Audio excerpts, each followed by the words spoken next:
Let's get across the market open now. Kyle Rodder joining us from Capital.com. Kyle, welcome to you on this Thursday. Let's start in the States. Job openings falling more than expected. We did see the dollar and those bond yields come off. Absolutely. And obviously it begins a focus now for the rest of the week on the labour market data being capped off by the non-farm payrolls figures on Friday night. Effectively, we saw those jobless claims, job openings figures show the highest number of vacancies, or I should say, the lowest number of openings realistically since about March 2021, so a 4.5-year low.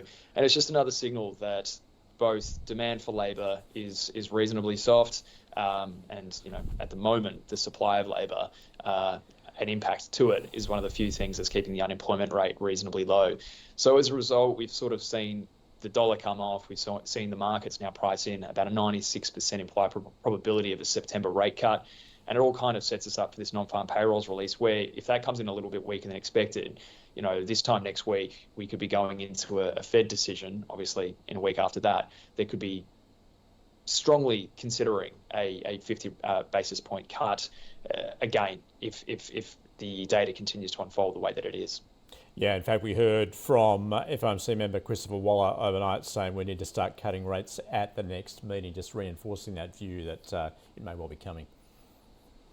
Yes, and he has been fairly prescient when it comes to the slowdown in the labour market. There's obviously the cynical argument that he is trying to ingratiate himself with the US president and that he has ambitions for the chairperson's role next year. But even prior to this kind of severe discussion about Fed independence, Waller provided a very clear case and clear articulation of what he was looking at that was making him fearful that the labour market was deteriorating. So he's more or less been vindicated with some of this data, and his view that effectively there'll be 25 basis points basically locked in for September, and then also indications that he thinks there'll be further cuts, of course, with the caveat that it will be data dependent beyond the September decision, is really leading to this view that deeper cuts are coming. We've got more or less now a sort of 40% chance of a rate cut at every single Fed meeting between now and the end of the year. And that's having that sort of dampening effect on yields, particularly at the short end, and also taking away some of that strength we've seen in the US dollar, which was, exhibited at the start of the week. It's manifested in a bit of a rotation again in equity markets. So tech outperformed last night really on that sort of drop in yields, but it's a precarious balance because I think what we're really looking at from, say, this non-farms payrolls data on Friday night is whether the Fed is behind the curve when it comes to cutting interest rates and supporting the labour market, or whether they're ahead of things and they've got the situation under control. In fact, helping boost tech was Alphabet and also Apple. This is off the back of that court ruling, essentially allowing Google to retain control of its Chrome browser. Yes, and the sort of antitrust push under the Biden administration has kind of diminished under the Trump administration. Obviously, the Trump administration has a different attitude towards business and its role within the economy. One, Trump clearly is a pro-big business president for the most part, but he also sees, I think, the strategic significance in some of America's big tech companies, and that we've seen more or less that if those big tech companies are happy enough to move in lockstep with the administration when it comes to, again, the US's strategic goals, that these sorts of concessions will be kind of provided to these sorts of companies. Of course, this was decided more or less in the courts, but we have a situation now where some of these risks that were simmering away for some of these big tech companies during the Biden years, these sort of antitrust risks, these risks of being broken up, are diminishing quite a lot. And we saw that kind of manifest in a boost in the stock prices of some of these big tech companies last night. So, reasonably positive for these companies, reasonably positive for these investors. And it's another reason why we've seen tech bounce last night, notwithstanding the volatility of the week, which has sort of provided a little bit of a downside skew to equity prices across the board.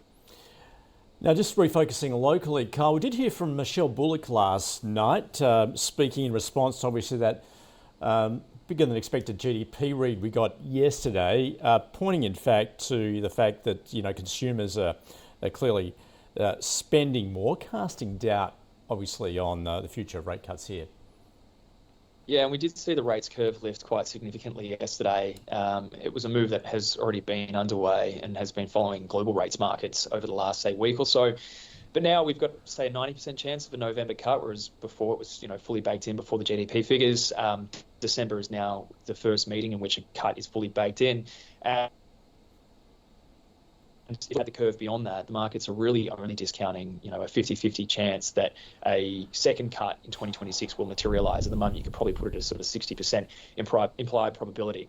The RBA has said it for a little while. It has been backed up in the data that the higher real wages by virtue of this drop in inflation over the last couple of years has meant that households are in a better position. They've been saying for a little while they expected consumption to pick up on the basis of that, and it would appear that we're starting to see that manifest in the data itself. Clearly this is still a tepid recovery, and there's still a strong argument that rates ought to be cut to stay ahead of a slowdown in the economy. But nevertheless, it kind of puts a little bit of a dampener on expectations that the RBA will be cutting in short order. Again, the balance of probability suggests that we get one more before the end of the year, but the question of future rate cuts beyond that is a little bit murky and may remain so if, again, we start to see this continued pickup in household activity by virtue of, this kind of lift in real wages and a marginally better position for household balance sheets. And Kyle, gold continuing its record rally, and that's obviously fueled by prospects of interest rate cuts in the States, but also geopolitical tensions as well. Geopolitical tensions, interest rate cuts in the States, Fed independence, fiscal worries across the globe. There's a number of factors contributing to gold's rally. And, we've consolidated more or less for the last 3 or 4 months.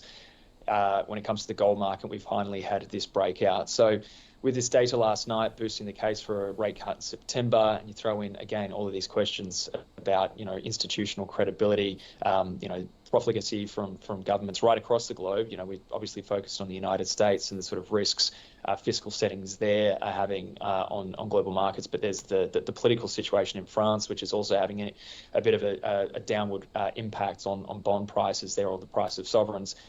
It's pushing more or less gold higher and pushing that kind of narrative that there really is no alternative when it comes to trying to look for safety and credibility than in the gold market. So, we could see a little bit of a pullback, of course, if we get a bit of an upside surprise in the jobs data, and once again we see rate cuts coming out of the market.